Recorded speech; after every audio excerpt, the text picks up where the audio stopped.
The red envelope slid across the dinner table in a quiet suburb outside Cleveland, and a loud silence fell. The tree lights twinkled like polite little lies. Carols hummed from an old speaker. Her mother raised a glass. Her father nodded. Jason, her brother, chuckled to himself, eyes on me like a man watching a fire he'd secretly started. Emily held that practiced smile I had seen before at networking events, the kind that wears warmth like a mask. She pushed the envelope to my place setting, as gentle as if it were a greeting card. I opened it and saw the header I know too well: petition for dissolution of marriage. No warning, no arguments, no late-night distance. Just paper, just signatures, just a performance in a room full of co-conspirators. Then the clapping started. I swear they clapped. Like this was their surprise party. Like I had finally done what they'd wanted me to do since the day I proved I wasn't built to be controlled. I didn't blink. I looked at her, then at them, then back to the papers, reading the boilerplate in a single sweep. A slow smile formed on my mouth, not because I was broken, but because I was ready. Emily leaned in, breath warm with cinnamon and wine, and whispered, "Merry Christmas." I leaned closer, my eyes kind. "You should open your gift," I whispered back. She froze, a flicker of surprise and fear crossing her face. She was wrong. I had brought exactly one gift. I had wrapped it in patience. I had tied it with strategy. I had hidden it in plain sight. I don't raise my voice. I raise my proof. And tonight, I had enough proof to silence Carols. We met 11 years earlier at a small university in Ohio. I was the quiet pre-law kid who spent evenings outlining casebooks and mornings running laps on a cracked track behind the library. Emily was pure motion, magnetic laugh, sharp wit, the kind of presence that changes a room. She teased me out of my shell. I steadied her when storms blew through. We made a pact to build something durable, a home, a future, a life. So I did what a builder does. After law school, I clerked, then joined a boutique firm, then split off with two partners to start a practice that ran on discipline. I bought a house outside Cleveland with a big kitchen and an oak desk where I could draft filings late at night. Emily said she wanted to finish graduate school. I ran the numbers and made it happen. Her parents liked to orbit their only daughter, Sunday brunches, backyard barbecues, the sort of Midwest ritual where everyone brings a dish and an opinion. I learned to let the opinions pass through me. Jason, her older brother, was the family solar flare. Loud, charming, allergic to accountability. He worked for a logistics company, bounced departments every few months, and treated failure like a magic trick. Now you see it, now you don't. We coexisted. I believe that's what family meant. Little cracks showed long before I named them. A new password on her phone. More girls' nights that didn't smell like perfume when she returned. Conversations that stopped when I entered. Jason's sudden friendliness with me. The sort that feels like a hand on your shoulder checking for a zipper to unzip. I told myself not to invent shadows.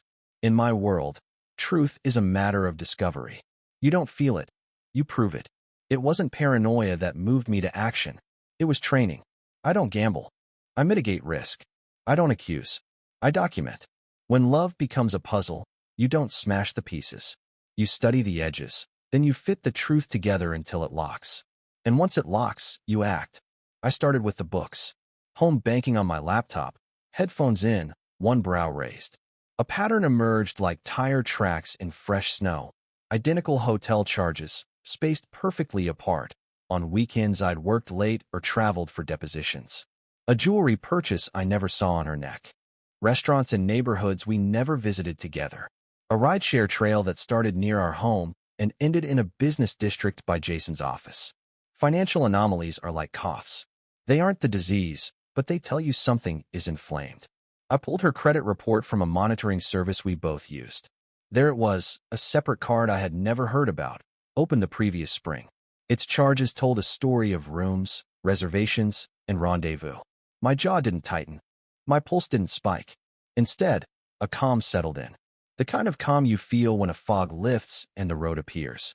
I hired a private investigator I've used twice in my career when corporate clients suspected internal theft.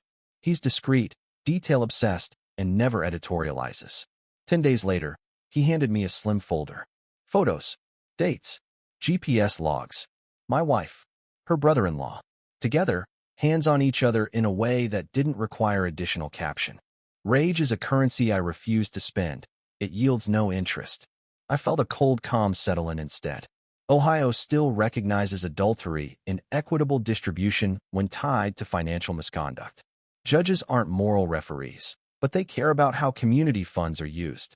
I collected bank statements, exported metadata from archived emails, and bookmarked case law. I drafted a timeline so clean it would make opposing counsel consider settling before lunch. Then I moved assets. Not to hide, but to ring fence. I transferred the deed of our home to a family trust and shifted beneficial interest to my sister, Claire, for temporary holding. I reorganized my firm's equity into a manager-managed LLC and, here's the part that still tastes sweet, prepared a stack of year-end tax updates for Emily to sign. She didn't read them. She never does. I didn't want a scene. I wanted a conclusion. The paperwork was the only conversation I planned to have. Christmas would be my courtroom. There were nights I'd sit in my office with the lights off, the screen's pale glow the only witness to my breathing. The photographs lay face down on the oak desk like stones I didn't want to turn over again. In those hours, anger tried to audition for the lead role, hot, loud, absolute. But anger is sloppy counsel. It rushes, it bluffs, it overplays. I don't do sloppy.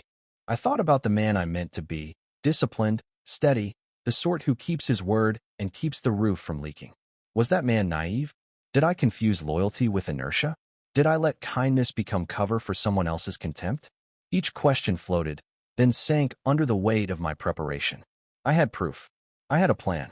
More importantly, I had a choice. People talk about being blindsided like the only option is to wobble, to stagger, to fall. But there's always another option. Pivot on the planted foot, turn your hips, and drive where you intend to go. I remembered something my first mentor told me the day I won a preliminary injunction against a company twice our size. You don't beat chaos by shouting. You beat it by being the only adult in the room. I let that sentence settle in my ribs. I repeated it the way some people repeat prayers. I wrote, I revised, I rehearsed. I imagined the angles, the objections, the exit routes. I set reminders, created contingencies, and tested every legal document I planned to use with a friend at another firm who owed me a favor. When I slept, it was because my plan could breathe without me for a few hours. If Emily believed my quiet made me harmless, she forgot quiet is where decisions are made. Quiet is where steel cools. Quiet is where you graduate from survival to design. I didn't need revenge.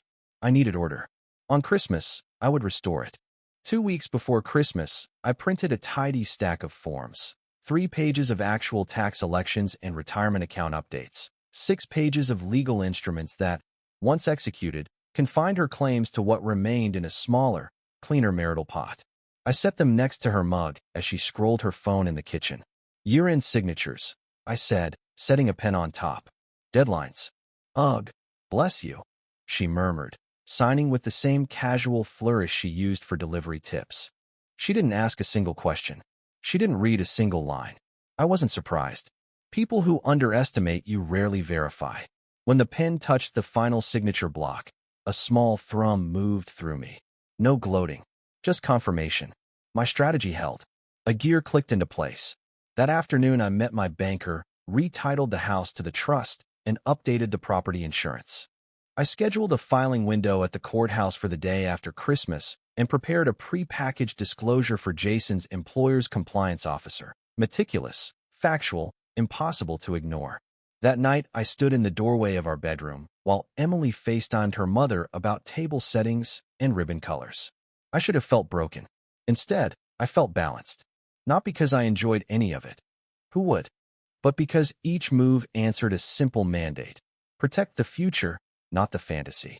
I poured a splash of bourbon, looked at my reflection, and recognized the man I had promised myself I'd be at 22. Someone who could take a hit, square his shoulders, and keep choosing clarity over chaos. People talk about taking your power back like it's mystical. It isn't. It's paperwork and patience. It's refusing to hand your pen to anyone else. Small victories matter. They stitch a seam where something tore. They whisper, you are not at the mercy of other people's impulses. I didn't sleep long, but I slept well. Christmas had a schedule. Back to the table. Back to the red envelope. Back to the applause that died faster than it began once they realized I wasn't performing the correct agony. I slid the divorce papers into my inner coat pocket the way a surgeon sets a scalpel down. Then I gestured toward the tree.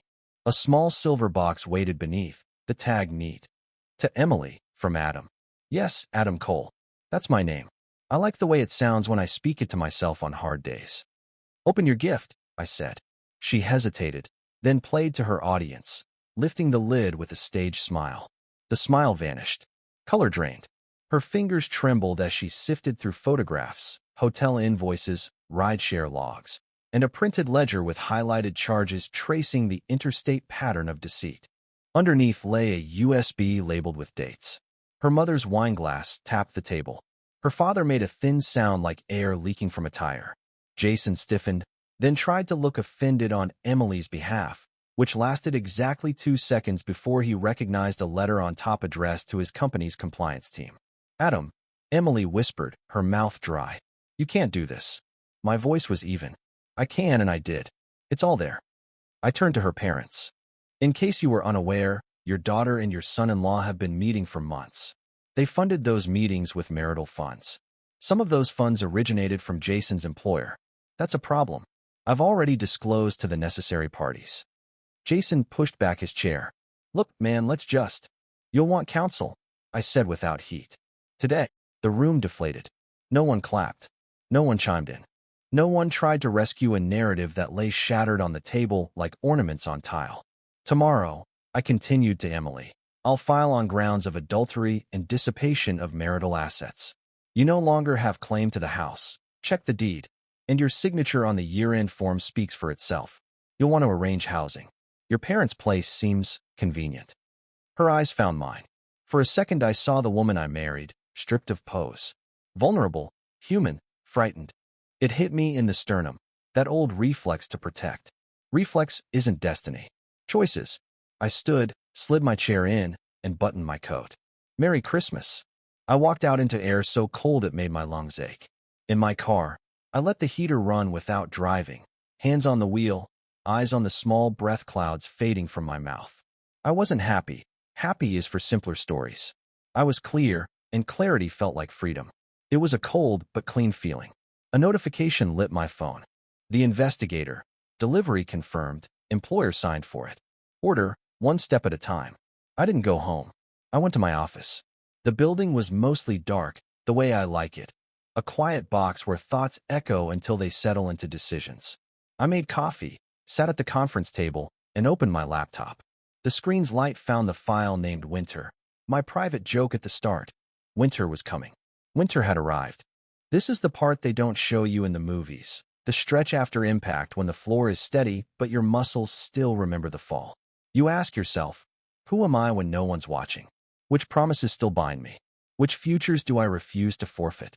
I thought about my parents, who modeled 2 truths that saved me tonight. First, love without boundaries becomes charity that breeds contempt. Second, willpower is not clenching your fists. It's unclenching your jaw and doing the next right thing, again and again, until the world catches up. I reviewed tomorrow's filing checklist. Petition, exhibits, affidavit, service instructions. I triple-checked the asset map and the trust documents. I added a note to schedule counseling, not because I was unraveling, but because I respect maintenance. Strong bridges get inspected. Around 3, I walked the empty hallway, hand on the cool wall, and felt something I hadn't felt in months. Authority over my own life. No more waiting for an explanation. No more bargaining with a moving target. I had put the facts on the table. I had made the call. I had chosen the version of me who solves. On my way back, I stopped by the window and watched the parking lot snow start to feather over the asphalt. I pictured the next month. Filings, hearings, a settlement conference, a new set of house keys in a dish that only I touch. I pictured a home that doesn't tense when a phone face-down buzzes after midnight. Revenge is shallow. Reconstruction is profound. Tomorrow wasn't about punishing anyone. It was about finishing what I started, the return to myself. Rebellion sounds like noise, but mine was quiet and surgical. In the morning, I dressed the way I do for court. Charcoal suit, navy tie, shoes shine to an argument. I drove through streets emptied by holiday lull and filed the petition with our clerk, who nodded like people nod over weather. Paper slid. Stamps fell. A case number was born. I sent service through a professional who would not knock too hard, but would not leave without a signature. I emailed opposing counsel. Emily had retained a name I recognized from networking breakfasts. The email was simple, cordial tone, clear terms, attached exhibits. I offered a settlement that mirrored what any reasonable judge would order after reviewing the evidence. Strategy, not spite. Predictability, not performance. Then I met Claire for coffee. My sister has been my truest ally since we were kids patching drywall with toothpaste after a door prank went wrong. She hugged me long enough to reset something in my chest. "You did the hard thing the right way," she said.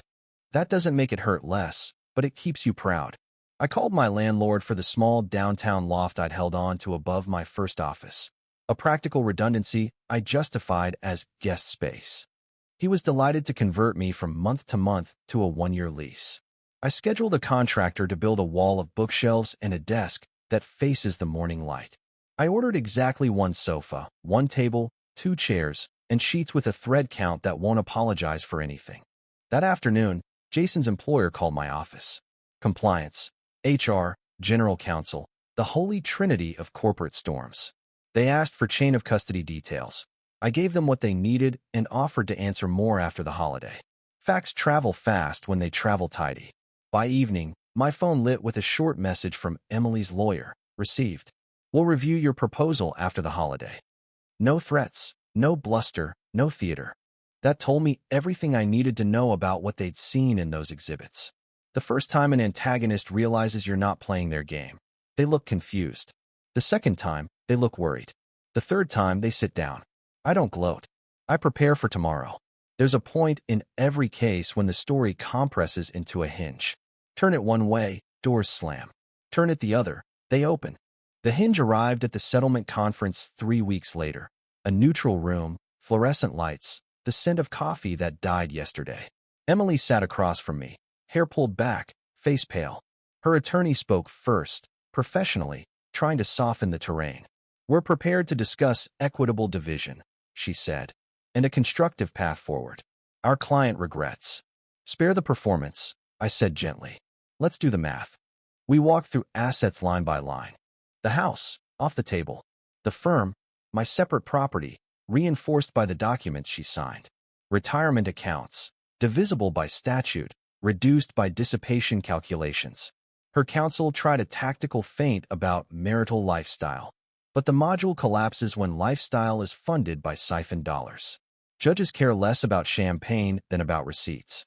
Then came the hinge, the misconduct ledger. Each hotel stay matched to a card, pull matched to a rideshare, timestamp matched to a photo. Dissipation totaled, offset calculated, adjustment proposed. Clean, dignified, non-negotiable.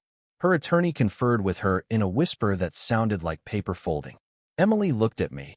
Not the way an enemy looks at an enemy, but the way a person looks at the person they once promised to protect. "Do you hate me?" she asked. "No," I said, and meant it. "I'm done." Silence expanded. Her attorney returned to the table. "We'll accept your terms," she said. "With one request, confidentiality." "Of course," I said. "This ends here." Across town, other doors turned on their hinges. Jason was placed on administrative leave pending investigation. By month's end, he resigned. I didn't call anyone about it. I didn't post or preen. Actions are louder when you stop narrating them. We signed the MSA. Pens clicked shut. The mediator smiled the way mediators do when fire becomes ash on schedule. I stood, shook hands, and left without looking back. Outside, the air was cold enough to make each breath feel earned. I checked my watch. I had time to meet the contractor at the loft. We picked stain colors. I chose the dark one. The shelves would hold casebooks and a few novels that taught me mercy.